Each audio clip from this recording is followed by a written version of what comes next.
give me fuel, give me fire, give me that which I desire.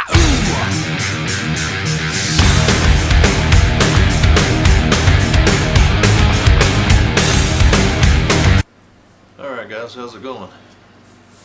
I want to do a video here that I've been wanting to do for a little bit, but I just ain't had time to get around to it. Let's talk some iRacing. iRacing is a simulation of simulating real racing. For some of you guys race it, some of you may not even heard of it, but it's really cool.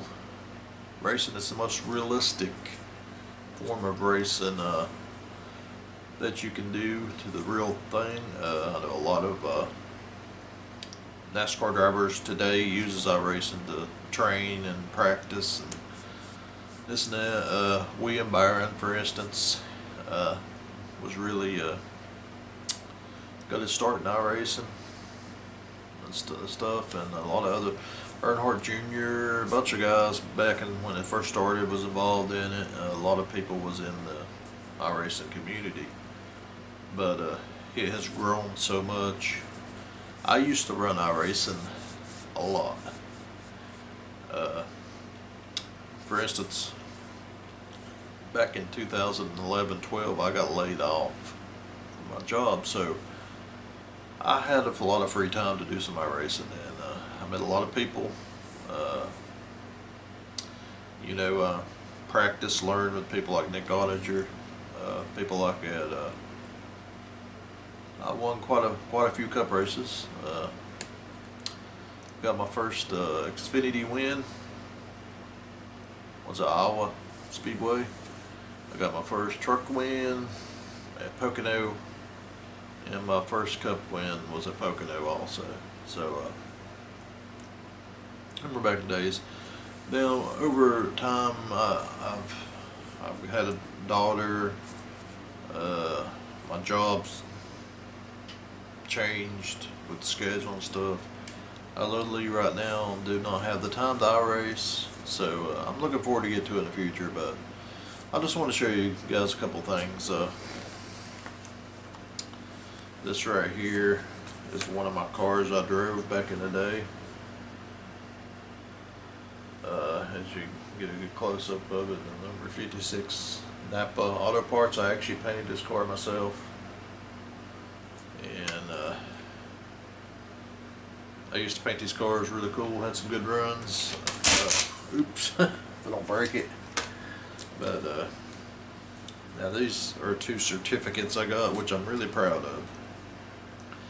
In 2012, in the Xfinity Series, I finished 4th in the championship. 4th place in the championship in the Xfinity Series. Certificate I love, and I'll always keep. I had a good race car. I should have finished a little bit higher, but I had a couple bad races that cost me. I actually led the championship throughout the season, and I just had some bad luck, and finished 4th. I think I was 10 points out of 3rd and 40 points out of 2nd, and the first place guy, I can't remember who won that year, but he ran away with it. But anyway, I had a great year in the Xfinity Series, and but this right here is the one that I still yet today cannot believe that I accomplished in my iRacing career. It was on February 25th, 2012, and the 3rd split. I won the Daytona 500. Right there. It was, we started the race, and I decided, my goal here is to finish this race and get a good finish. And I was hanging around 29th to 35th place, about the first 120, 130 laps. So we had a bunch of crashes and stuff, and we was down to around 20 cars or so.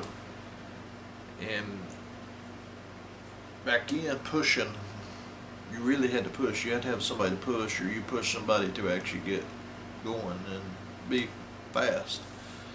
So a buddy of mine that I'd been racing against in the Xfinity series, his name was Armando Vargas. Some of you guys may have heard of him. Well, anyway, we wasn't on a team or nothing, but we knowed each other, and I knowed he was good. He knowed I was good.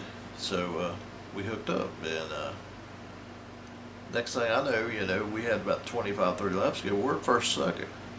So I'm sitting there thinking, I'm like,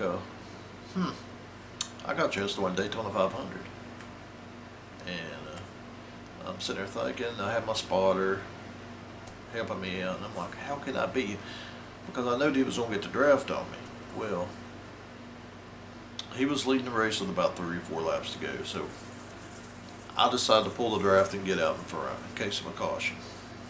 And luckily enough, there was about 3 to 4 cars slower in front of us. I used them to block him. I used him to do everything to do. Luckily enough, on the last lap, we got behind the slow car there, and it had enough draft to keep him from pulling out and getting underneath me. And I got back to the line to win the Daytona 500.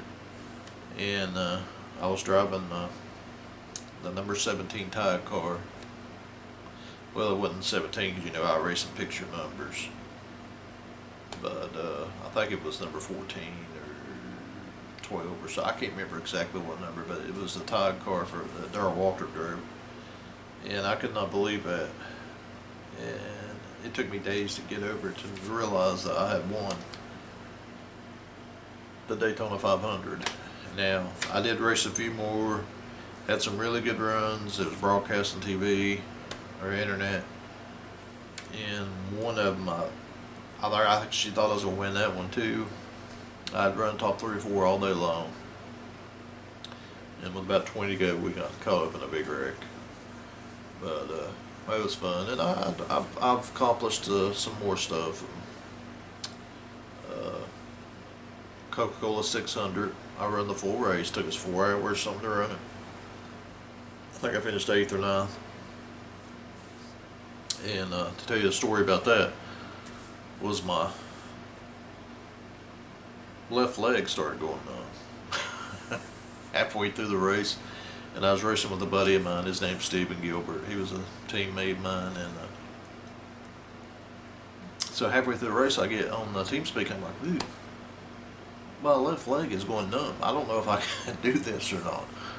And we had run like an hour straight or longer with no cautions. I mean, I think we was making our second pit stop. That's how far we had went without no cautions.